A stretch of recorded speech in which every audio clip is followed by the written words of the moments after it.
Pessoal, cá estou eu novamente dando continuidade àquele vídeo que fiz falando sobre os principais tipos de escravidão que existiram.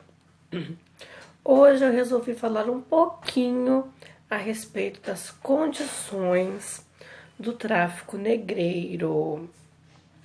Bom, para nós entendermos isso, nós temos que voltar lá no continente africano. Vou estar deixando a imagem aqui ou aqui. Primeiro, o continente africano, ele é gigantesco. A África não é um país, a África é um continente. Ainda existe muito equívoco sobre isso. Segundo, os principais escravos que vieram para o Brasil trazidos pelos portugueses foram os escravos da África Ocidental e alguns da África da África branca, que é a África do Norte, né, que são islâmicos. Mas aí tem uma distinção que eu explicarei em outro vídeo.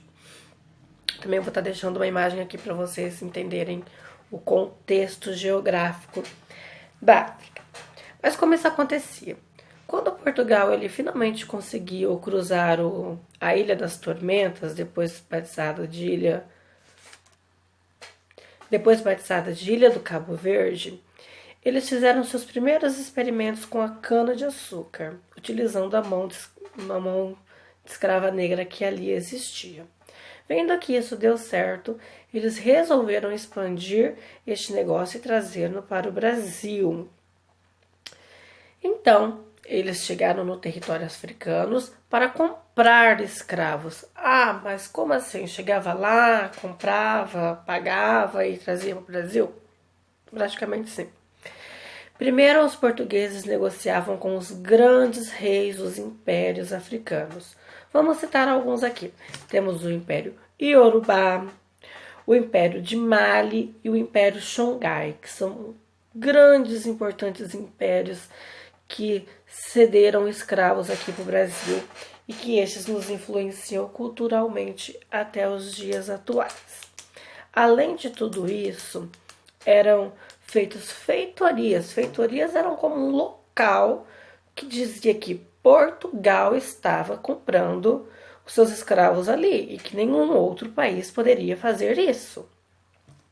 E em troca dessa mão de obra, eles davam armas, especiarias e outras coisas admiradas pelos povos africanos, né, pelos grandes reis. Então, eles pegavam esses escravos, colocavam em seus navios negreiros abarrotados, sem condição de higiene nenhuma, com os cabelos raspados para não ter perigo de ter piolho. Tem um fato engraçado que isso é tão verídico que quando a família portuguesa veio para o Brasil, a nossa rainha Maria I teve piolho nesses navios.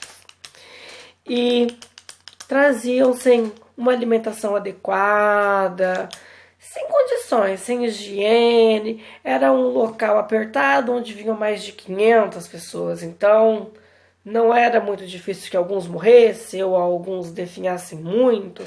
E por isso que aqui no Brasil, como eu disse no outro vídeo, eles iam para casas de engorda. Eu vou deixar algumas imagens também destes navios negreiros aqui para vocês terem uma ideia de como eram essas condições precárias. E junto a isso, quando esses povos chegavam aqui no Brasil, eles chegavam nos portos, né, nas capitanias, ainda não era Brasil, né, eram as 13 capitanias. A mais importante nessa época era de Pernambuco, mas a do Rio de Janeiro também já estava ganhando evidência. E eles eram ali expostos como mercadorias. Eu espero que esse vídeo complementar tenha ajudado vocês a entenderem um pouquinho sobre a escravidão moderna, sobre como isso ocorreu. E uma dúvida que sempre paira é: então quer dizer que os negros africanos vendiam seus próprios irmãos, seus próprios conterrâneos? Não. Muita gente fala que o negro escravizava o negro. Só que vamos lembrar que a escravidão ocorrida no continente africano ela era parecida com a de Grécia e de Roma, que eu vou estar explicando em um outro vídeo, ou seja, ela era um pouquinho menos severa. Então, basicamente, eles vendiam sim esses escravos, só que na cabeça dos reis africanos, dos grandes impérios já citados, eles não estavam vendendo seus irmãos, eles estavam vendendo seus inimigos de guerras. Até porque a questão de identidade, de se reconhecer como africano, só começou a existir a partir do século XX no continente. Obrigado e aguardo o feedback de vocês.